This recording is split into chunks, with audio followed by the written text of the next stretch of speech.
Wait, is this recording? Yeah, we're on. What, dude? No. Okay, this is where you got to start it when I have the glove on. I can't put it on like when it's... Yeah. Okay, I'll just cut it. All right. Yeah. All right, now we're going. What's up, everybody? You are tuned in to the episode 8 of the Jadacast podcast. I am Jordan. I'm Daryl. I'm Mike.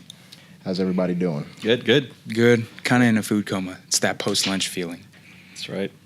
You know what? Ever since I switched over to the keto diet, that never happens to me anymore. Really? Isn't it more heavy? You know what? It's not just about the heaviness of food. It's more so about the insulin response that like happens from carbs. Yeah. And if people have like too many carbs, it spikes up their insulin too high, and then you like start to feel a little sluggish. But I rarely ever have it now, which is nice. It's my problem. You know, I'm not a keto fanboy by any means, but I take in too many carbs. I love carbs. Carbs are life. Yeah. So just a little bit of housekeeping. As the Jada Toys podcast begins to grow, we will only be able to make it grow with the support of all of you out there. So if this podcast brings you value, if it makes you laugh, if it makes you cry, be sure to subscribe to our YouTube channel. Be sure to subscribe onto our Apple, iTunes, or Spotify, everywhere that you can listen to this podcast. We're trying to grow our numbers, and we can only achieve that through all of you. So yeah, and share. Tell your friends about it if you think it's funny, if it's fun, some good information. I think that's one of the better ways that we can grow this podcast is by having other people let other people know about it. That or I'll snap you all out of existence. For those of you that... actually snapping that? No. We weren't going to address this, but I'm wearing an infinity gauntlet. So, and there you go. It's addressed. What's that? Is that to celebrate the Captain Marvel trailer or something? Oh. I mean, I was thinking more of like as a prop and to make you feel kind of awkward. But, you know... I feel awkward. We can. Okay, but you should rub his thigh with it. We'll see if it's soothing. I'll tell you on my thigh. Well, speaking of Captain Marvel, has everybody seen that trailer? I've seen it. Yeah. Mm-hmm. It looks pretty. It looks pretty badass. Yeah. Samuel L. Jackson with hair is kind of cool. Black don't crack, baby. He looks the exact same. Oh, exactly. I didn't see any CGI. Right. To be honest with you. I mean, obviously there's CGI, but it's not. I mean, he's looked the exact same to me since the 90s. Yeah. Oh, I believe it. I am right there with you. Yeah. I'm pretty excited. I mean, this is kind of like Marvel's ultimate superhero. Mm-hmm. So, and to see it kind of transition or how it relates back to Avengers Part 2. Yep. That'll be pretty exciting to see. Or Avengers 4, if they want to call it that. Oh, Avengers 4. Yeah. In my eyes, it's Avengers 5. Because Civil War, well that was Avengers 3. Okay, let's be honest here. In my opinion, but I'm just but that's just okay. Me. I see it. Yeah. Yeah. But Avengers 4 technically. Yeah. Yeah. Excited to see everything kind of come together and see the second phase of it, but before that, obviously the introduction to the Marvel universe, at least the theatrical side of things with Captain Marvel. Pretty excited. I knew exactly what year that the movie is taking place in the trailer when she crashes on top of a blockbuster. I was like, oh, they're going way back. It's great. It sets the tone. The overall tone and things like that for the movie. So it's good. Yeah, I can't wait to see how badass they can make her. Because in the trailer you don't get that vibe from her, but just knowing what the character is and how strong she is, I'm curious about how they're going to portray that part of it. Yeah, so from my understanding of Captain Marvel, in the comic books, is she super powerful? Yes. However, in the comic book timeline, she isn't strong enough to beat Thanos, but she can give him problems. But from my understanding, in the cinematic universe, they want to prop her up to be, this god level character. So it should be interesting what they're able to do. A thing I saw in the trailer, as far as the overall tone, kind of like I'm hoping it's like this. It kind of feels like it'll be a little bit more of a somber mood, similar to The Winter Soldier, which is the greatest Marvel movie ever. In my humble opinion, that's my favorite one. But I see Brian smiling over there. well, because he agrees with me. Because so this one, it seems like it'll be not exactly dark, but maybe a little bit more serious than the other ones. We'll see. I did laugh when she punched that old lady, though. Yeah. Well, I mean, this one kind of sets the tone for almost like the next phase of the Marvel Cinematic Universe, I feel, right? So, are they in phase 4, Brian, or phase 5, or what? I'm not sure. Damn, we just stumped Brian. That never happens. I know. Damn it, Brian, but you're supposed to know everything. He's researching it right now. No, he's not. He's on. He's not. So phase 4, I believe. Yeah, I mean, well, we've kind of gone through a generation of Captain America, Iron Man as kind of like the leading characters or the leading heroes, right? And now with the introduction of Captain Marvel into the entire lineup, like where does she fit in, and what happens to Cap and Iron Man? So it'll be interesting to see what that that dynamic is and where Marvel decides to take it. So, the only thing I'm a little pissed off about in terms of Avengers 4 is that from all of the stuff I've seen on Instagram and stuff, Captain America shaved his beard, and I was like, oh man, he looked daddy. I gotta censor myself. So I've been cussing too much on this show. But I'm a bearded gentleman. Oh, by the way, and I got a haircut last night, and this shit is clean. What is clean? Huh? So I just want everybody to, we'll take a second to appreciate that. But that's the only problem I have so far in Avengers 4, is that he shaved his beard. Well, I'm not going to go into it. I have no comment on that, really. But so How did I get there? I don't know. I really don't know. But I do have a question. We're talking about this trailer. If people haven't seen the trailer, do we have to say spoiler alert? It's a trailer. Yeah. Go watch it. Go on YouTube and How have you not seen it? I know, right? If you're got to live under a rock. You got to. Yeah, I mean, we always have to see it because that's what we're doing. That's how we make toys. It's part of our job. Yeah. We didn't get an early look at it at all, but we saw it we didn't. No. I mean, we're fans too. Yeah. When new there are new trailer releases and things like that. Oh my God, you see that new trailer? Pull up YouTube real quick, watch it like 3 or 4 times.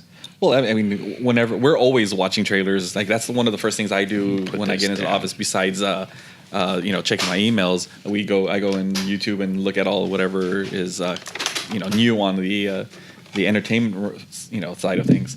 And like one of the things that I thought was kind of cool was season 2 of American Vandal. Yes.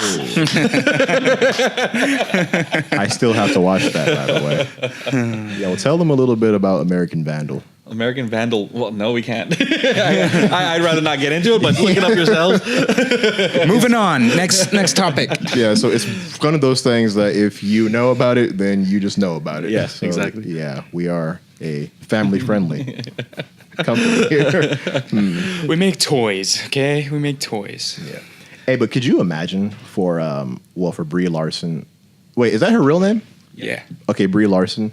What kind of pressure that this must be to know that they're propping you up to be the next Iron Man and Captain America, and to know that you potentially have a decade of carrying this franchise? That must be a lot of pressure. It's a blessing at the same time, but just to know that like you're part of the biggest, most successful film franchise ever, and your image will be what they're making their flagship essentially. Well, let's break this down a bit. Are you talking about as far as character, or are you talking about as business? Both. Because I think for business wise, it's more like let's see how this does, and then we'll decide whether or not she's going to carry the franchise. Maybe the plan is and the hope is that she does carry the franchise. You know, and going forward, you know, I guess I don't know what the situation is with the contracts for you know, Robert Downey Jr. and whoever else.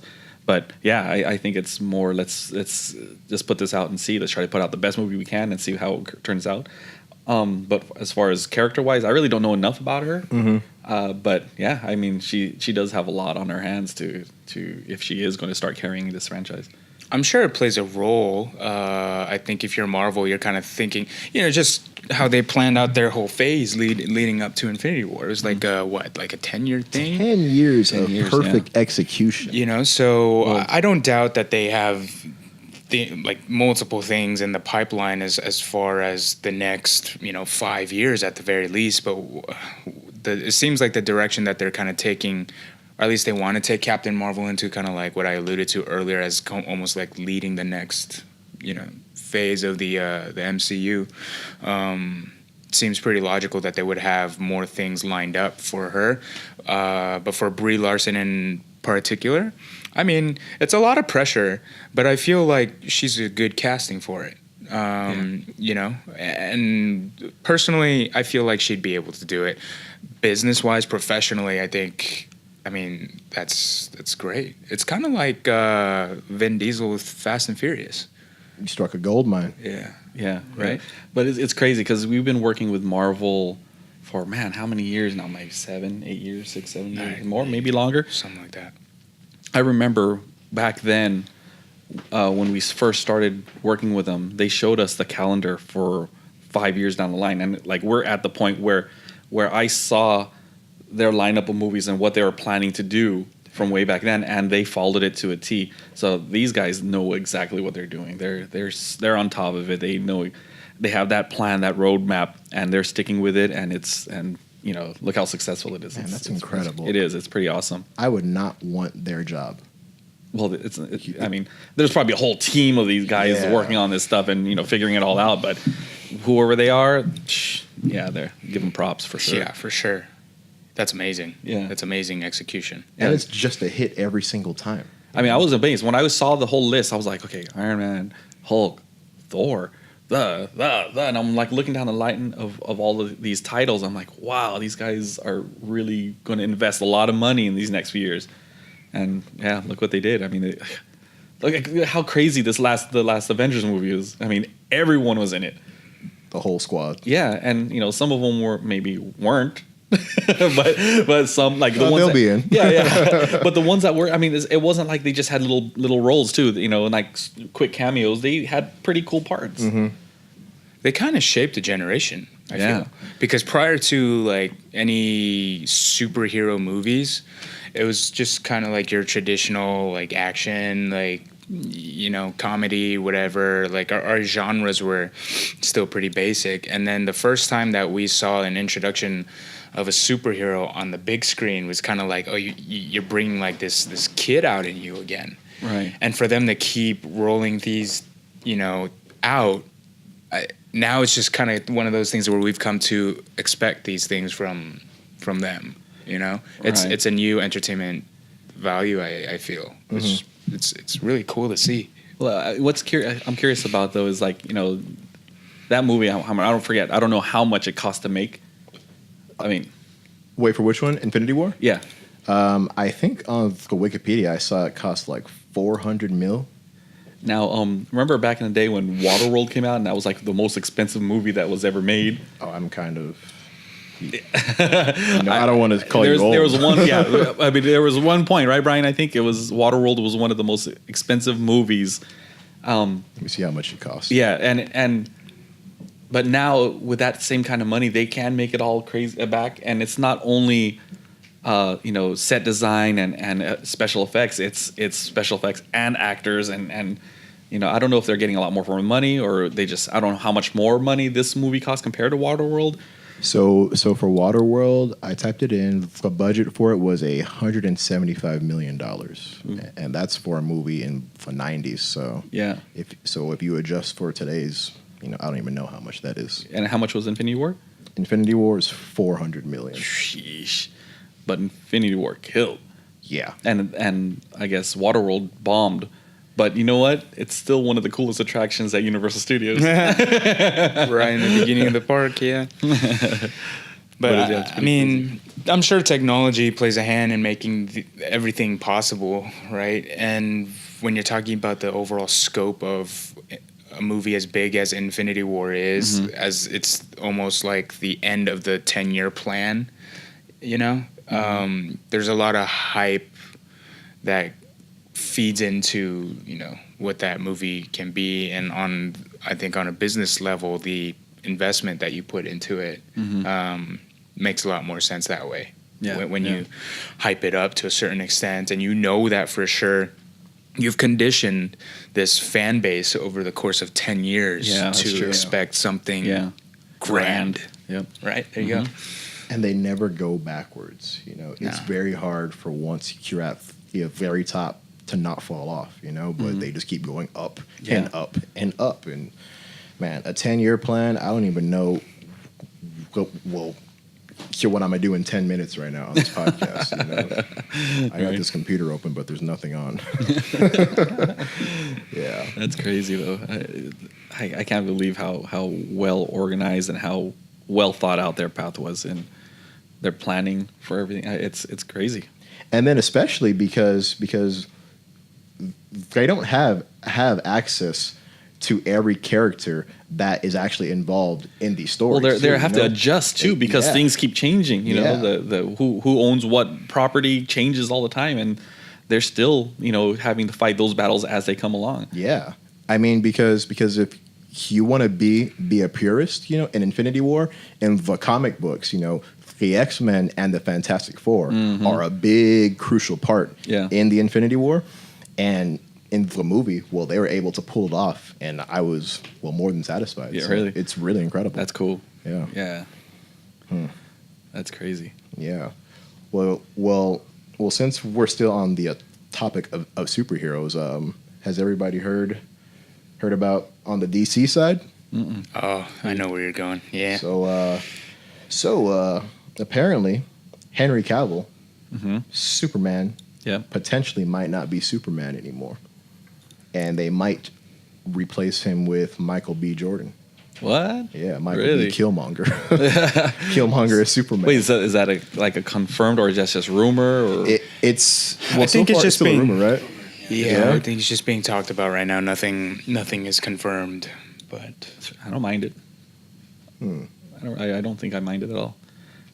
I don't mind it because there actually is a black Superman in Earth 2. And then also Michael B. Jordan, he's awesome. Yeah. But it's just, you know, Henry Cavill, if we're talking about Earth 1 Superman, it's almost as if he was born to play that role. He just has the facial structure, the hair, the the frame, everything about him just screams Superman. And, you know, I really love that guy.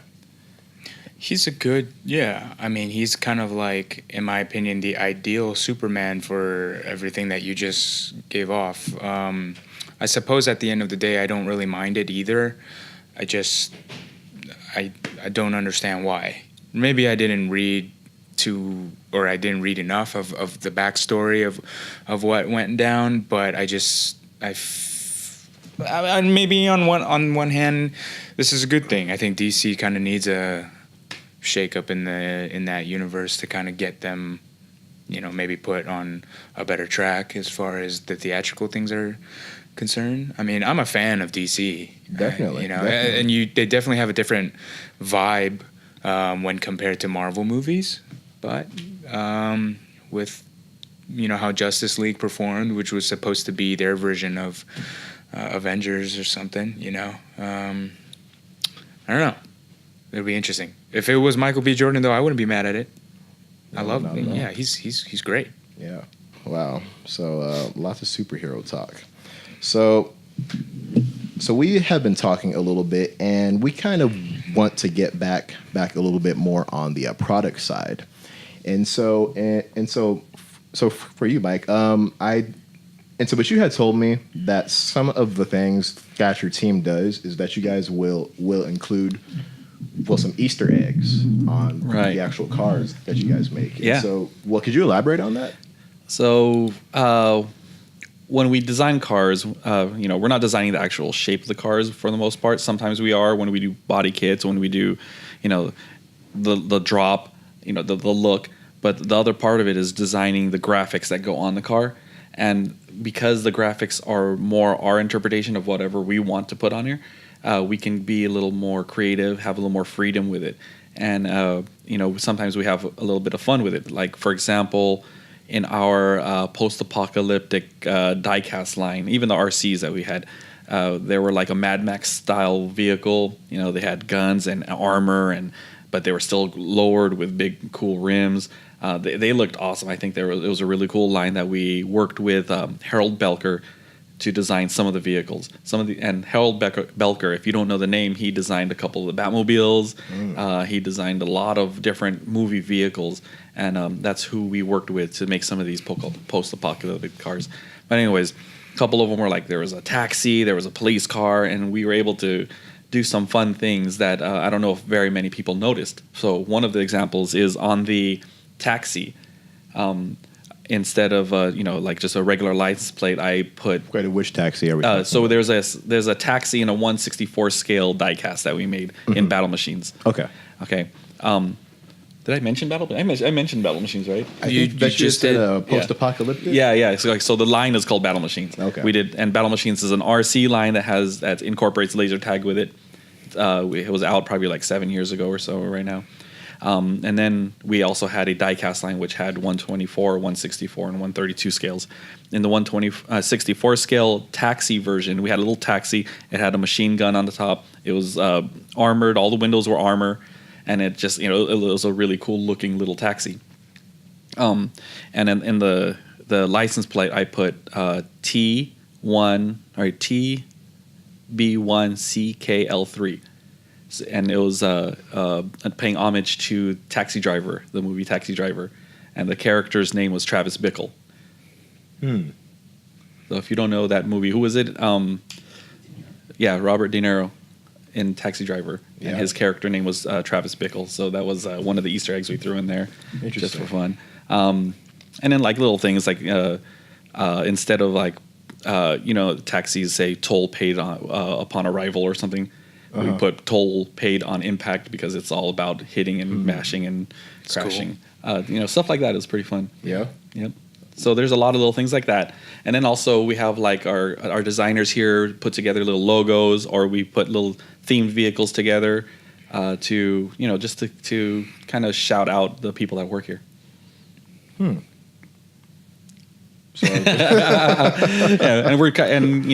if you want more examples, back when we had our collector club line, we did a GTO. Was it a GTO? Oh no, it was a judge.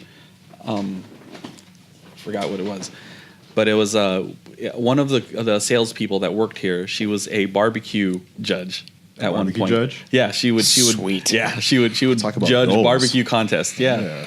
And she would, and her name was Jessica, and we did the graphic on the car on a GTO, and it said Jess's barbecue or something like that. And because the car was a judge, that's kind of ties into what she did in the past. I see. Interesting. Yeah. It's pretty fun. I mean, and we're still doing it today. So if you find some, we'd like to see if you guys know what it is. I mean, post it up, show it, and see if you guys can figure it out. Yeah, well, maybe we can make a contest for that or something. Yeah, that'd be cool. If somebody out there is able to find every single Easter egg, every single thing within our library, we'll do something. Well, I don't know. It's got to be because we have a lot of offerings. I know. I want to see how loyal that they are. I know one in particular is in the JDM Tuners line. Yeah. One of the more recent ones. Yeah. Something that just released recently, like now. I mean, I don't know, like as far as the release date goes, but I think to hint, you want to give them what scale? 64. Yeah, is that the one you're that's talking the about? one I'm thinking about. Okay, so there's a new vehicle that just released in the JDM Tuners line in the 1/64 scale that has an Easter egg to it. I don't know if you're able to find it, tag us in it, and shoot us a DM at Jada Toys on Instagram, send us a message on Facebook, and if you're able to find it, if it's correct, we'll acknowledge it. Maybe we'll send you something. Yeah, that sounds pretty fun. Hey, so which one? I mean, we'll tell you off air. Yeah, because I don't even know. To be honest, I mean, there's a ton. As long as I've been designing the vehicles, and I've been doing it. I mean, I've been here for 13 years, and I've seen so many Easter eggs come and go. It's one of the fun little things that if you pay attention to them, it's just that's kind of cool. Yeah. That's pretty sweet. That's cool. It's those little things that you find that in the detail that just gives the car and then the vehicle more character.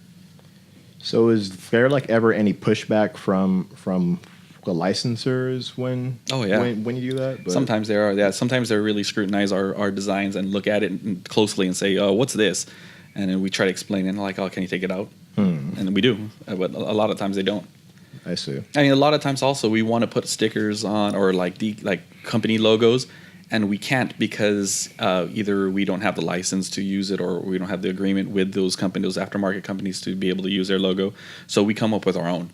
And there's some made up logos, and I mean, sure, in the past you guys seen them.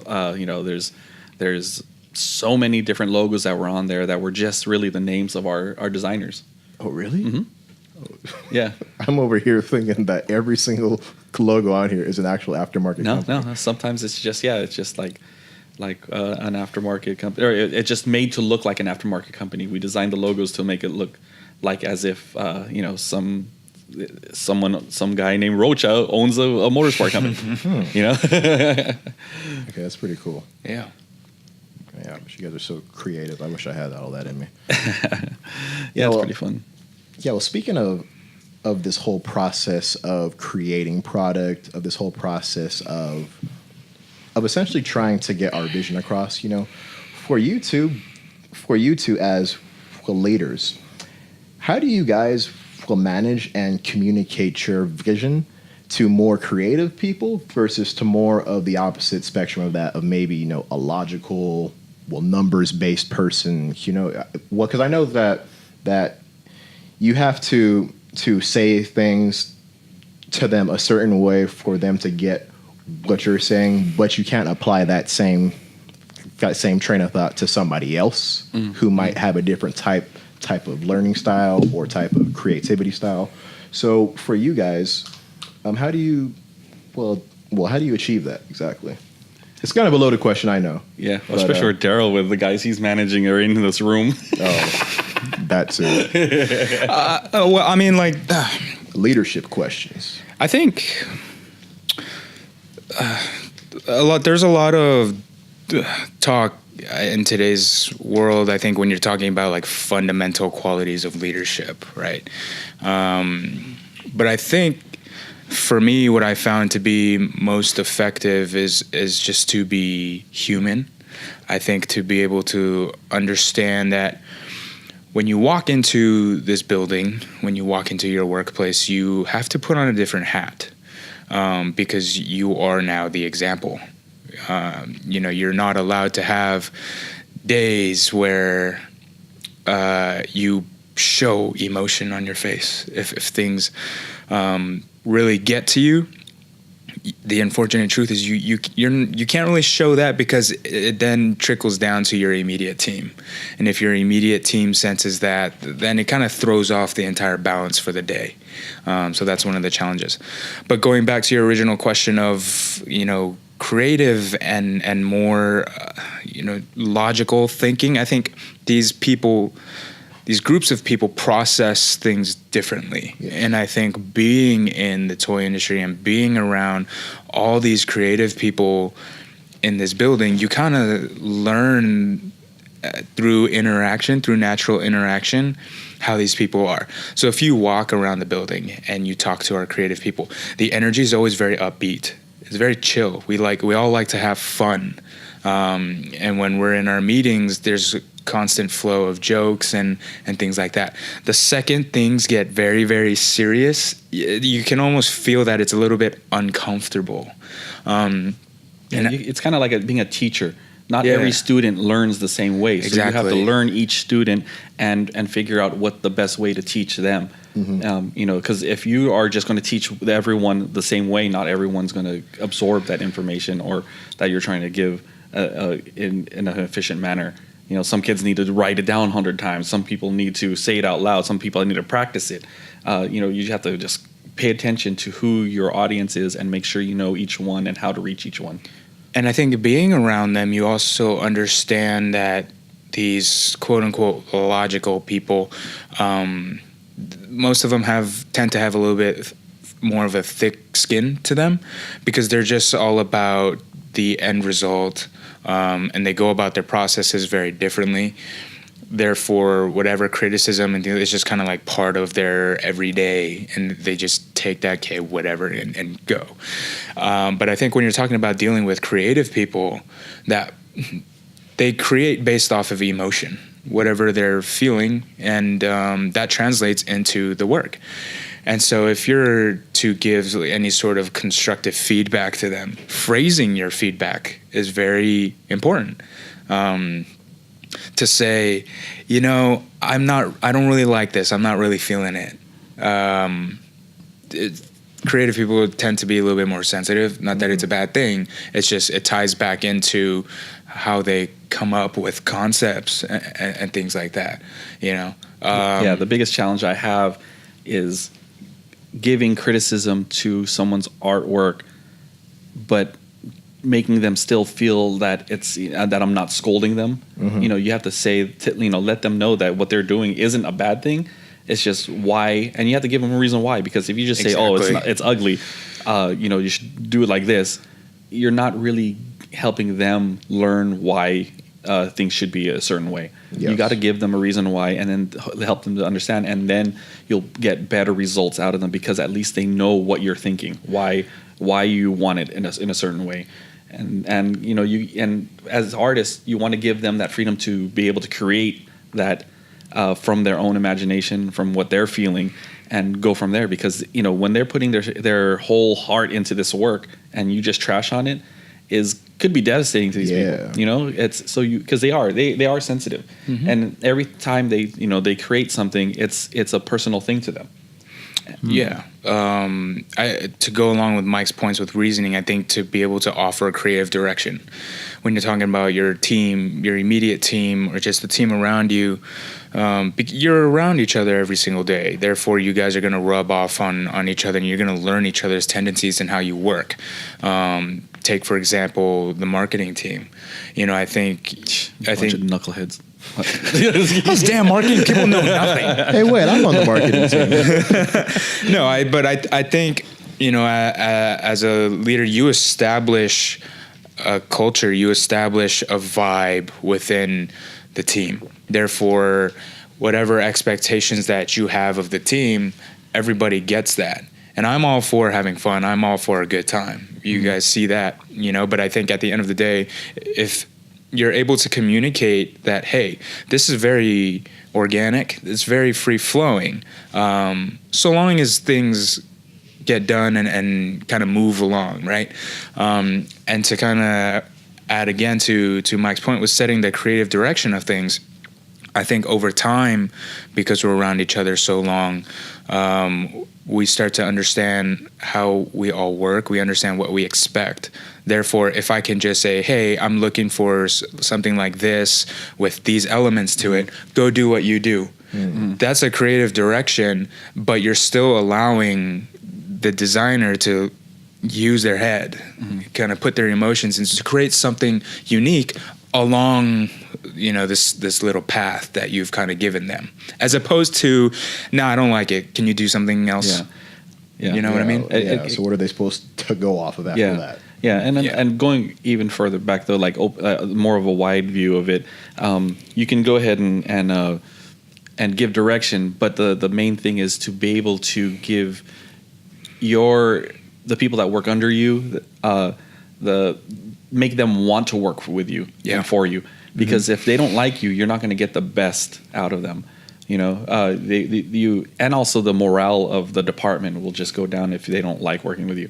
If they constantly come in and you're like, oh man, he's going to scold me for this or do, it's not an environment I would want to work in.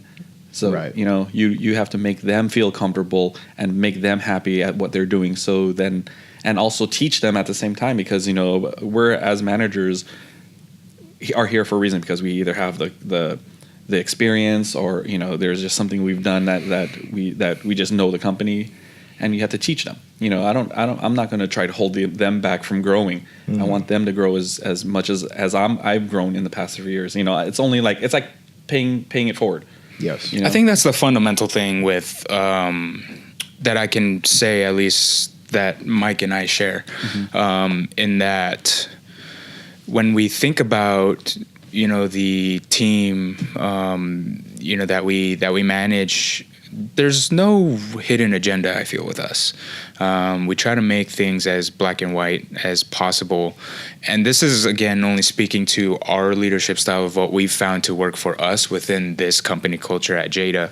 But I think it's very important to outline to the team that, yes, at the end of the day, our goal is to give you the opportunity to grow as individuals. So therefore, I'm not going to feel like I am worried about my position because it can one day be threatened. I don't have that mentality. I feel that if I'm more of the mentality of, if you can do my job and you can do it better than me, then you deserve that job. But until then, I feel that I have a due diligence to the team to at least show them the ropes of everything that I've seen, everything that I've accumulated as far as knowledge and experience throughout my years. And again, it's kind of what Mike said too. It's just you pay it forward. And I think when your team senses that, when your team feels that, then the whole open door policy, it's always going to be comfortable, because that we'll go to war for each other. We got each other's backs. Yeah. That's the culture that you want to create. I've been at jobs where, I do something for like an ad, but I'm worried to show it to my manager because I just know that they're going to say something about it. There's never anything I can do perfect the first time around, right? And you're going to get the criticism, but you don't. There's some managers that you don't want to get criticism from because of the way they criticize you. Yeah. But if the manager can do it in a way where you're comfortable showing it to them, and you feel like, okay, I'm ready to show it. He's going to give me feedback, but it's good feedback. Right. Yeah. It's even though if you go in there feeling, oh man, he's going to give me feedback, that's not the kind of designer you want to bring up underneath you. You want to get someone who comes up and says, hey, here's what do you think? They're happy to show it to you. Yeah. And that's what you want. I think that just helps to make a better product in the end.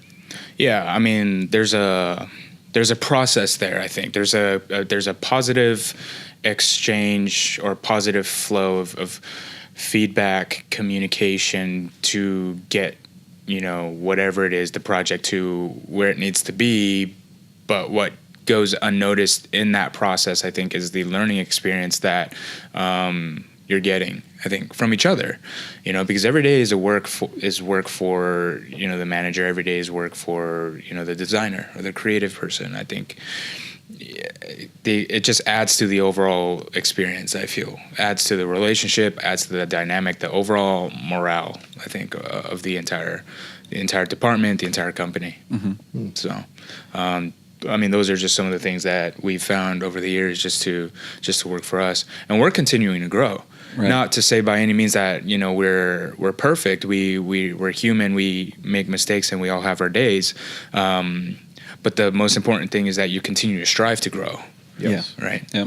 So, but even though we have a team that we manage, there's also people above us. Right.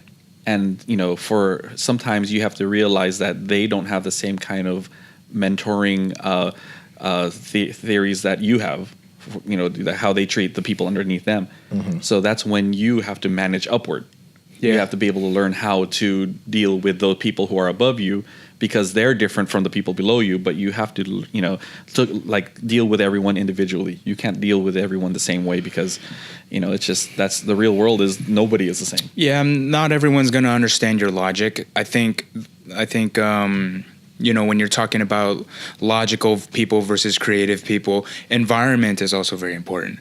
Hence, our pod pad, not only used as a designated area for filming, but the goal is to have this room just be like a lounge room, a chill room where people can kind of come, unwind, still work in an environment that creates a little less pressure to kind of alleviate a little bit of that feeling. But when you're talking about logical people, be it in the finance, work or world, or even sales, because they have their own different mindset. They're not necessarily thinking in terms of creative. It's easy to kind of look over at a certain department and be like, all they do is have fun. Mm-hmm. But what they don't realize is this is essential to what we do, actually. Mm-hmm. And at the end of the day, ultimately, that's how Mike and I choose to run our teams. Yes. We don't tell you how to run your team. Yeah.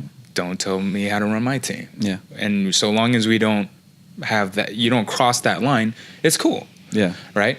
But that same message goes down, the same at the end of the day. You can have your fun, but are you getting work done? Yeah. Right? Yeah. So it's not, all play, no work, all play type of thing. You have to find a balance there. Yeah. You have to be able to manage your time effectively. And if you're able to do that, then it's all good. It's a decentralized command. I really like that. And but then as the employees, we have to, we do our work, right?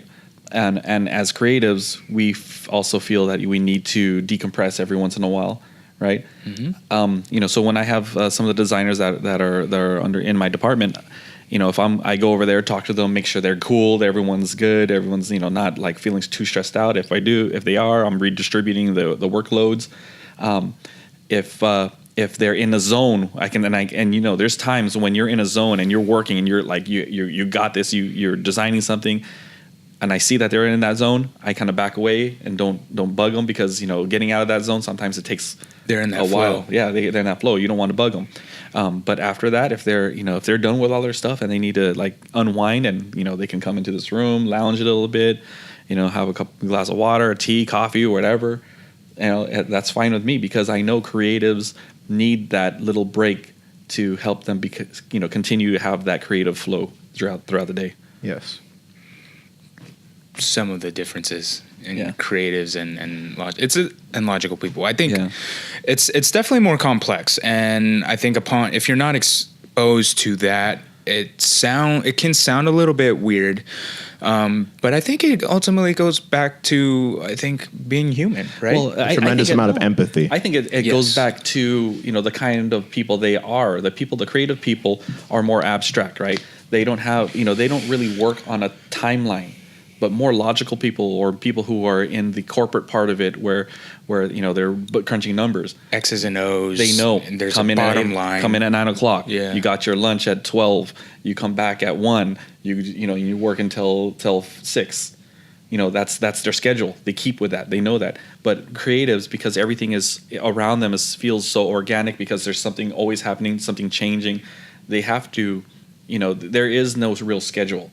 If they're in the zone and it's already 12:00 and they're still pounding away at doing something, let them take their lunch an hour later if they're done an hour later. Yeah. Because you don't want to break that stride. You don't want to break that concentration, because if they're in that zone, they're in this creative space that and they're pounding it out. Don't interrupt. Let them do it. And but with the more logical people, they can they get to a point. Shut down their computer, do their lunch, come back, and you're back at it. So. Yeah, and I feel like the managers or leaders of the creative people are able to effectively bridge both. Yes. You understand that there's a bottom line, and you have to understand the reasoning behind everything that you're doing for the overall good of the company. But at the same time, because you're able to recognize that there's a pressure on you to be able to run your team effectively the way it needs to be run, but understanding everything that Mike and I just described. Yes. But again, so much of it is I think your mental state of mind, because not everyone has good people skills. A lot of people are just, the truth. They have one set tone of voice talking to everybody, and that rubs people the wrong way. But if you go around, for the most part, people down here, there's a certain way that I talk to Mike. There's a certain way that I talk to you. And there's a certain way that I talk to everybody here. But that's because I've spent time to get to know each and every single one of you, to understand how you guys are, and the way that your personality and just human nature, your characteristics are. And that's the way that I communicate with you guys.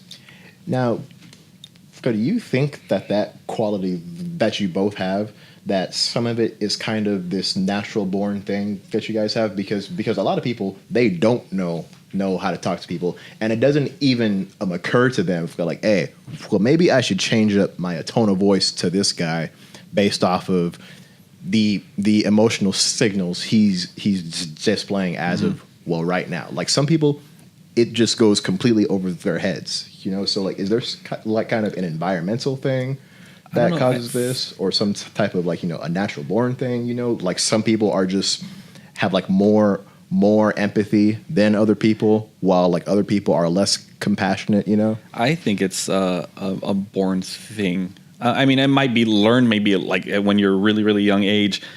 It might be learned early on, but we don't know what triggers it. But like, if you look at kids, toddlers, like some kids are really social. Some kids can go up, and that's something that they had on their own already. Yeah. Some kids are standoffish. Some will just stay in the corner and do their own thing. But I think that trait continues on into the later, as you get older, and I like other people. There's a lot of people I know who are still to this day, they'll be easy to talk to, and then all of a sudden they'll just kind of migrate to a corner and just stay away from everyone else.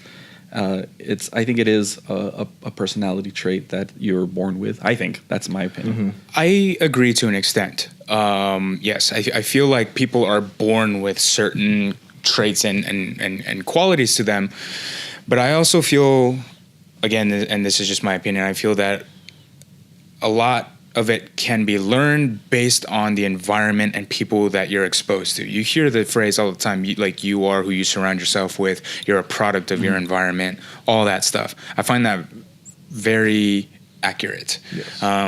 If you choose to surround yourself with people, especially as you get older, that are into a certain lifestyle of like partying and going out all the time and things like that's eventually what you become. And whatever ambitions and dreams that you have go out the window because you're not able to separate yourself from that. If you were truly if that was something that you wanted, you would separate yourself from that and start aligning yourself with people that actually are succeeding and doing what they want to do.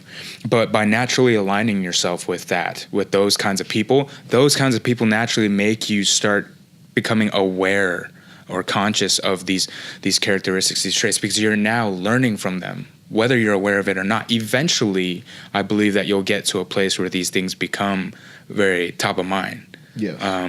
So, I mean, I'm a proponent of hard work, not making excuses. If you really, really wanted something, you truly wanted it 100%, you can make it happen, whether you were born with it or not. So I do agree to an extent that it is something that you have, or more people have it than others, but the ones that have less of it are still able to learn a good amount of it and apply it. Damn. Knowledge.